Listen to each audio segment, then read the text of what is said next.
tarde, irmãos, a paz de Cristo.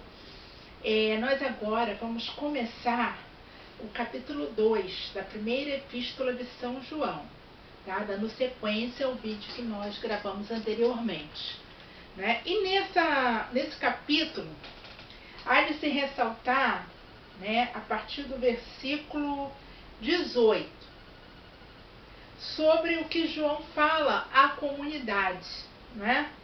Sobre o comportamento, a conduta. E ele fala da importância do discernimento. Como nós somos batizados, nós temos a unção do Espírito Santo, né? Terceira pessoa da Santíssima Trindade. Então, essa unção nos faz enxergar, discernir o que é verdade do que é mentira, né? Então ele fala aqui no versículo 20: vós, porém, tendes a unção do Santo e sabeis todas as coisas. Quem é mentiroso, senão aquele que nega que Jesus é o Cristo? Esse é o anticristo, que nega o Pai e o Filho. Todo aquele que nega o Filho não tem o Pai. Todo aquele que proclama o Filho tem também o Pai. Por quê? Porque o Pai e o Filho estão em unidade, uma perfeita união, né? Então, se eu creio no Filho, eu creio no Pai. Mas se eu não creio no Filho, eu não tenho Pai. Eu não tenho conhecimento do Pai, né? Que veio através de nosso Senhor Jesus Cristo. Então era um alerta que ele fazia às comunidades joaninas, né, sobre o perigo dessa pregação que alguns ali estavam fazendo contra Cristo, dizendo que Cristo não era o Filho de Deus esperado, né? E a importância que ele coloca justamente nesse versículo que eu destaco para vocês. Nós temos a unção do Espírito, então nós sabemos todas as coisas sobre Deus, né? E a seguir, no versículo 25, ele coloca a promessa que eu falei. Eis a promessa que ele nos fez, a vida eterna. Então, isso é promessa para todo aquele que crê. Além de ser uma promessa, é a nossa esperança. É a nossa fé que nos motiva, que nos faz crer que a nossa vida como filhos de Deus não é só para esse mundo, mas existe uma vida pós-morte. A morte, ela não tem a última palavra, ela não vence a vida, porque Deus é vida. A vida é dom de Deus que nos foi concedida, não é? A morte não é de Deus. A morte, ela veio, ela chegou ao mundo pelo pecado, né? Então, não está certo atribuir nunca a morte a Deus, né? Deus é o autor da vida e não da morte. Bom, aí o versículo 28. E agora, filhinhos, permanecei nele, para que quando aparecer, tenhamos confiança e não sejamos confundidos por ele na sua vinda. Então, nós devemos permanecer sempre seguindo, não é? Como o bom pai de família que vigia, porque não sabe a hora que o ladrão vem roubar a sua casa. Então, ele está sempre em alerta, em vigília, né? É uma parábola, né, onde diz que nós devemos levar uma vida santa sempre. Nós não devemos nos perguntar, mas cadê a promessa do reino que não vem? Cadê a segunda vinda de nosso Senhor Jesus Cristo, né? E com isso nos esfriarmos a nossa fé. Não, nós vamos caminhando, né, em maturidade, né, até chegar à plena perfeição. Agora, o capítulo 3, João vai falar bem sobre a nossa filiação, né? A filiação a Deus. Tá? Considerai com que amor nos amou o Pai, para que sejamos chamados filhos de Deus. Então, Ele que nos busca, Ele que nos chama, Ele que bate a nossa porta do coração, né? Nós temos que ouvir esse chamado, mas Ele primeiro nos amou, Ele primeiro nos enviou o seu Filho muito amado, né? Para nos resgatar, para nos devolver os laços de amizade para com esse Pai maravilhoso. Por isso o mundo não nos conhece, porque não o conheceu. Quando João aqui fala do mundo, é um mundo que ainda não reconhece, são as pessoas que ainda não reconhecem a Deus como seu Criador, a Jesus Cristo como seu Salvador, ao Espírito Santo como seu santificador. É o mundo que ainda não ouviu, o mundo que ainda não aderiu a esse evangelho do amor, né? Então, por isso o mundo não nos conhece, porque não o conheceu. Caríssimos, desde agora somos filhos de Deus, mas não se manifestou ainda o que haveremos de ser, né? Sabemos que quando isto se manifestar, seremos semelhantes a Deus, porquanto veremos como Ele é. Até agora nós não vimos a Deus, né? Mas haverá a manifestação, né? Depois de todo segundo a escatologia, né? O fim desse mundo, dessa situação, né? E todo aquele que nele tem esta esperança torna-se puro como ele é puro. Todo aquele que peca transgride a lei, porque o pecado é a transgressão da lei. Que lei é essa? A lei do amor, né? Sabeis que Jesus apareceu para tirar os pecados e que nele não há pecado. Olha o que João declara: nele, em Jesus, não há pecado. Todo aquele que permanece nele não peca, e todo que peca não ouviu nem o conheceu. Então aqui a importância de nós permanecermos firmes e fortes nessa caminhada na palavra de Deus, né? Tendo essa consciência que somos pecadores, que precisamos de um intercessor, que contamos com a graça de Deus na nossa vida para que eles nos auxiliem a viver essa caminhada conforme filhos de Deus, né? Aí ele colocou aqui a motivação, olha, porque o Filho de Deus se manifestou para destruir as obras do demônio. A luz, ela se manifesta para destruir as trevas. Isso é necessário em qualquer meio. A luz, quer dizer, por exemplo, vamos colocar um problema nosso atual, né? A corrupção, ela precisou vir à luz, vir à tona, para que daí seja debelada. Ou tenta-se debelar, acabar com a corrupção, punir os transgressores da lei, né? Bom, todo que é nascido de Deus não peca, porque o germe divino reside nele. Não pode pecar, porque nasceu de Deus. É nisto que se conhece quais são os filhos de Deus e quais os do demônio. Todo que não pratica a justiça não é de Deus, como também aquele que não ama o seu irmão. Pois esta é a mensagem que tendes ouvido desde o princípio, que nos amemos uns aos outros. Então aqui é uma carta onde ele admoesta, exorta, né, a que as pessoas se amem uns aos outros, né? Pratiquem a justiça. Não façamos como Caim, que era do maligno e matou o seu irmão. E por que o matou? Porque suas obras eram más e as do seu irmão eram justas, né? Então está aí a diferença. Um caminhou pela justiça e o outro fazia obras más, que não vêm de Deus.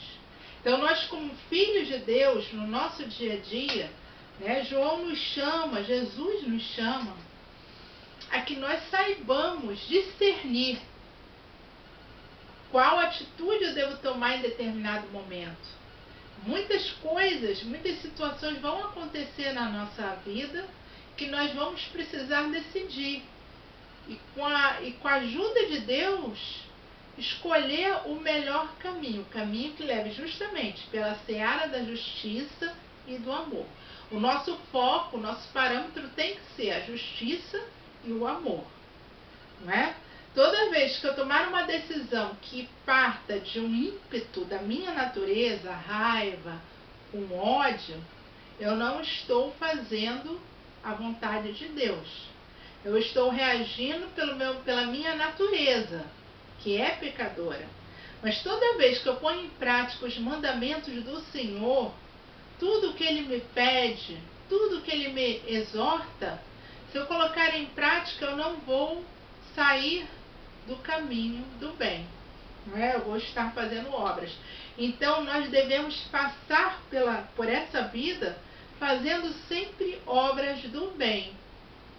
Passar por essa vida deixando uma marca de Deus nas pessoas, nos ambientes por onde eu caminhar. Essa é a exortação a que Deus nos chama, né?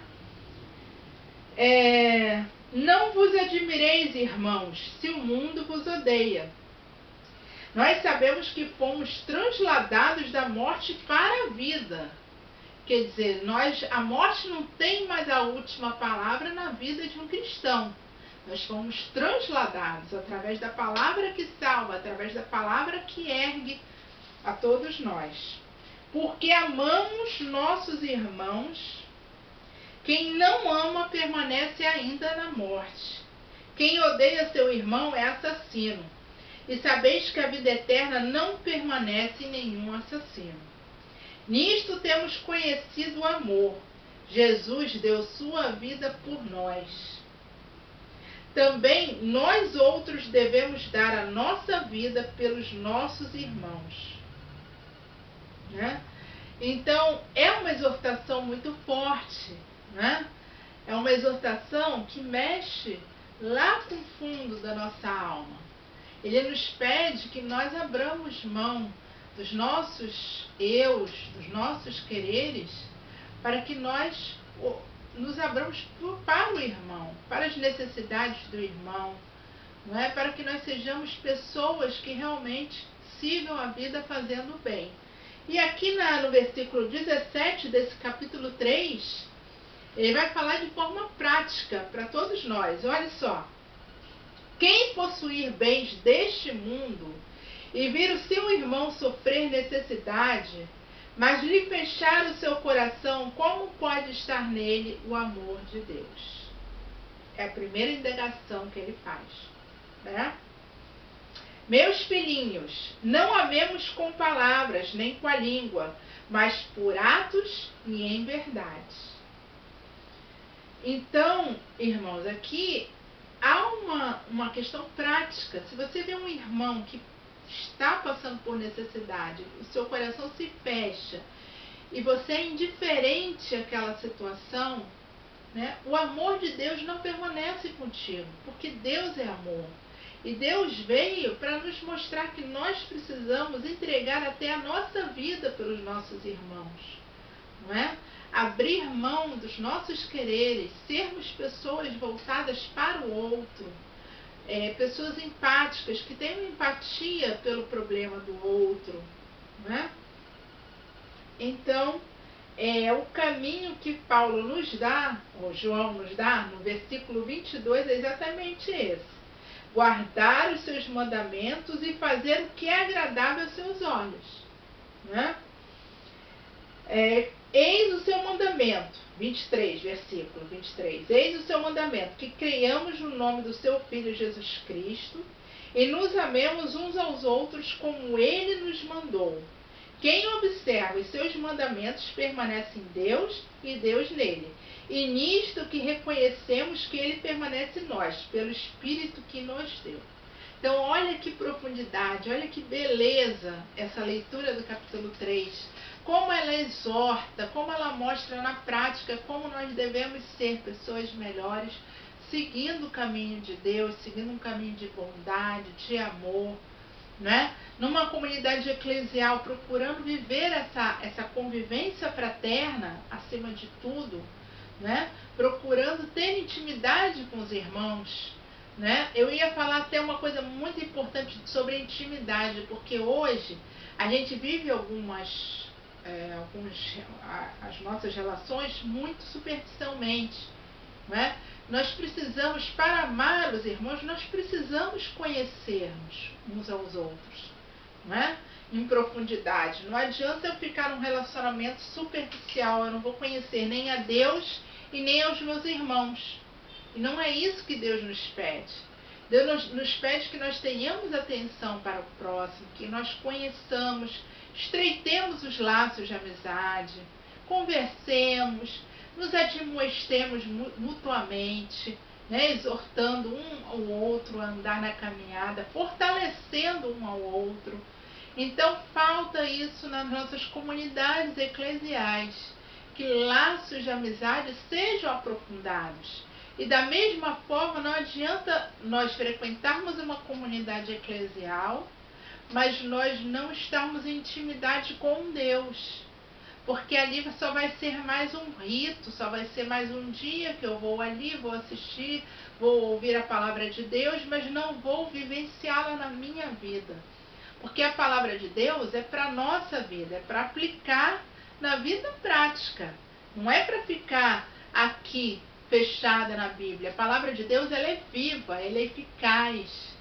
Ela nos atinge no mais fundo do nosso ser, né? Então, quanto mais nós temos intimidade com a palavra de Deus, quanto mais nós temos intimidade com Deus pelas orações, mais essa relação vai se aprofundando e mais eu vou conhecendo a vontade do Senhor para a minha vida. Eu vou conseguir discernir, eu vou conseguir ouvir o chamado de Deus, o que Ele espera de mim, o que eu posso fazer pelo reino de Deus aqui ainda em vida, né? Então é muito bonito escutar essas palavras de João, que nós somos filhos de Deus, que Jesus Cristo é o nosso Salvador, que Ele veio para nos libertar, para nos resgatar dos nossos pecados. É muito bonito de se escutar isso e de crer. Pela nossa fé, nós professamos Jesus Cristo como nosso Salvador. Jesus Cristo como a perfeita humanidade, Ele não teve pecados, né? Então é para nós seguirmos pela mesma linha de Jesus Cristo. Ele viveu a vida do homem, Ele viveu a vida terrena, mas Ele conseguiu transpor esses obstáculos, né? E nos mostrando o caminho a seguir, certo? Bom, o capítulo 4, João, né, ele vai falar um pouco mais sobre os falsos profetas, sobre a pregação anticristo, né? E o importante do cristão discernir esse tipo de pregação, saber o motivo da sua fé, ter as suas convicções bem firmadas, não é? E ele reforça de novo no versículo 12, capítulo 4. Se nos amarmos mutuamente, Deus permanece em nós. Então precisamos de igrejas que as pessoas, os fiéis, se amem mutuamente. Não precisamos de igrejas que acumulem cargos, poder, porque a organização é de Deus, não é do mundo, né? Então precisamos resgatar o valor de uma comunidade eclesial que se une para louvar, para adorar, para agradecer a Deus, e que onde não exista a distribuição de poder, essa noção do poder, de querer ser mais do que o outro. Não, ali todos somos irmãos, ali todos somos e devemos ser chamados à santidade, em relações sociais mesmo, saber lidar com o outro de uma forma em paz, apaziguadora, né? Então ele fala a importância justamente disso. Se nos amarmos mutuamente, Deus permanece em nós. Nós conhecemos e cremos no amor que Deus tem para conosco. Versículo 16. Deus é amor, e quem permanece no amor, permanece em Deus e Deus nele. Olha que coisa grandiosa, né? Se eu amo o meu próximo, eu estou em Deus e Deus está em mim. Se eu não amo o meu próximo, Deus não está em mim e eu não estou em Deus, né? No amor não há temor. Então, quer dizer, eu vou servir a esse Deus maravilhoso não com temor, mas no amor, na gratidão de me reconhecer filha de Deus, a dignidade de filha de Deus, né? No capítulo 5, ele fala sobre a fé em nosso Senhor Jesus Cristo. E um versículo que eu destaco aqui muito, aqui que vocês devem ler, é o versículo 2. Não, o 2, o 3 e o 4. Vamos ler o 2, o 3 e o 4 do capítulo 5. Vocês vão entender por que eu estou destacando isso nesse estudo. Olha, nisto conhecemos que amamos os filhos de Deus, se amamos a Deus e guardamos os seus mandamentos. Eis o amor de Deus, que guardemos seus mandamentos. E seus mandamentos não são penosos, porque todo o que nasceu de Deus vence o mundo. E esta é a vitória que vence o mundo, a nossa fé. Então é pela fé, irmãos, que nós vamos vencer as concupiscências desse mundo. É pela fé que nós vamos garantir a nossa vitória em Cristo. Né? Os mandamentos, ele fala bem claro que não são penosos, são mandamentos que qualquer ser humano está apto, porque a nossa natureza, nós nascemos para fazer o bem, nós nascemos para adorar o nosso Criador, o nosso Salvador e o nosso Santificador. Nós nascemos para as coisas do céu. Então, se nós resgatarmos isso dentro do nosso mais íntimo, nós vamos viver essa verdade, essa fé, né? Que nos vai levar ao Pai diretamente, vai levar à glória de Deus Pai. Então, movidos por essa fé, por essa esperança, por esse amor, é que nós vamos fazer a nossa caminhada ao lado do Pai, com o Pai, pelo Pai, no Pai, né? Nós contamos com as 3 pessoas da Santíssima Trindade para nos fortalecer nessa caminhada, né? Deus é o nosso Criador. Deus nos doou a vida, nos concedeu a vida. Se nós andarmos em conformidade com Ele, nós já estamos na graça de Deus. Deus permanece em nós, né? Basta alinharmos a nossa conduta aos mandamentos, guardar de todo o coração os mandamentos que Ele nos deixou. Nós temos os filhos, Jesus Cristo, que é o nosso Salvador, que é o nosso intercessor perante ao Pai. É aquele que é o Filho misericordioso, não é? É aquele que nos contou a parábola da ovelha perdida, que vai atrás da ovelha, né, perdida, né, que prefere uma ovelha perdida do que as 99 que já estão servindo ao reino, né? E nós temos o santificador, que é o Espírito Santo, que santifica as nossas atitudes, os nossos gestos e as nossas palavras. Nos dá discernimento para saber discernir o que é verdade do que é mentira. Né? Nós temos a graça de Deus, que é um dom, um auxílio de Deus que vem em nosso socorro. Né? Então é pela fé que nós acreditamos na Santíssima Trindade. É pela fé que nós acreditamos no dom que Deus nos dá. Nós não estamos sozinhos, porque nós, com as nossas próprias forças, não conseguimos viver esses mandamentos, guardar os mandamentos perfeitamente. Mas com a ajuda de Deus e com essa intimidade com Deus, né, uma vida de oração, uma vida de leitura da palavra de Deus, de eu me abastecer diariamente da palavra de Deus, de ouvir coisas sobre Deus, de ouvir pregações de padres, de ouvir pregações de pastores, né? Eu vou conseguir seguir esse caminho perfeitamente. Eu não sou perfeita, mas o caminho se tornará perfeito com a ajuda de Deus. Então é pela nossa fé que nós cremos nisso, e é pela nossa fé que Deus permanece conosco. Aquele que diz que está servindo a Deus, mas ainda continua persistindo na mesma transgressão, né? Continua pecando, mesmo, né?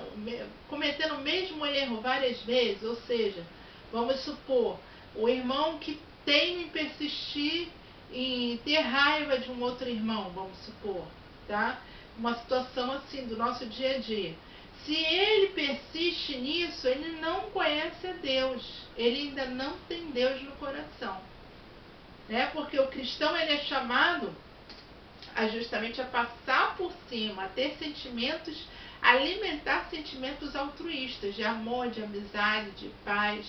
Então o cristão, ele não vai alimentar a raiva, não.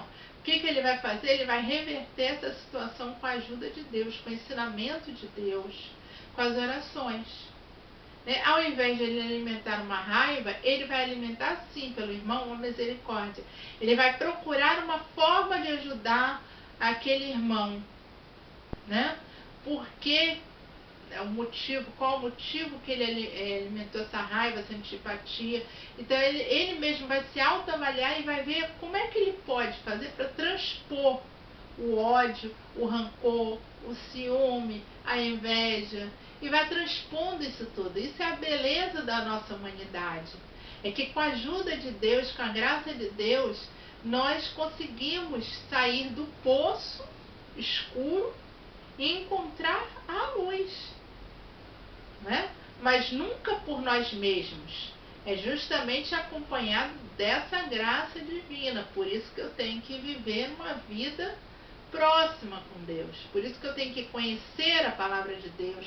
Eu tenho que fazer leituras diárias da palavra de Deus, trazendo essa palavra para a minha vida prática, assim como João trouxe no capítulo 3, versículo 17. Gravem esse capítulo, porque é o capítulo onde João traz o falar dele, né? Que nós temos que nos amar uns aos outros. Ele traz isso para a vida prática. Não é porque eu falar, eu tenho que amar a tal pessoa, mas eu não dizer o como, né? Eu não aplicar isso, trazer para a vida prática, é totalmente infundado, eu fico um vazio. Então eu tenho que aplicar o que eu li na minha vida, para a minha vida, né? Então, ele colocou no 3,17, só relembrando: quem possuir bem deste mundo e vir o seu irmão sofrer necessidade, mas lhe fechar o coração, como pode estar nele o amor de Deus? É uma indagação realmente para cada um de nós pensarmos, né? Quem possuir bens, vamos pegar bem, né? Quem possuir bens deste mundo. Então vamos lá. O que João quis dizer? Bens deste mundo: casa, carro, posses, dinheiro, roupas, festas, né? Deste mundo. E vir seu irmão sofrer necessidade. Então, você tem ali na esquina um irmão que está dormindo ao relento. Ou você tem um vizinho seu que está passando por uma situação de dificuldade na vida, né? E você fica sabendo, né? Ou você, aqui o João fala bem claro, eu tenho que ver, lógico, porque senão como é que eu vou saber da situação? Então, vendo, né? E se você vir, quer dizer, uma condição, se você tendo posses e vir, o seu irmão, o irmão, gente, aqui, todos somos irmãos. É porque ainda quem não conhece a Cristo não vê o mundo assim, mas quem já é cristão vê toda a humanidade como irmã. Então, e vir o seu irmão sofrer necessidade. Então você está vendo, você tem as posses, você tem um jeito de mudar, talvez, amenizar a situação daquele irmão, né? Mas você fechar o seu coração. Então você vê a pessoa sofrendo necessidade, ou material, ou pode ser também uma necessidade espiritual. Às vezes alguém que precisa de um ouvido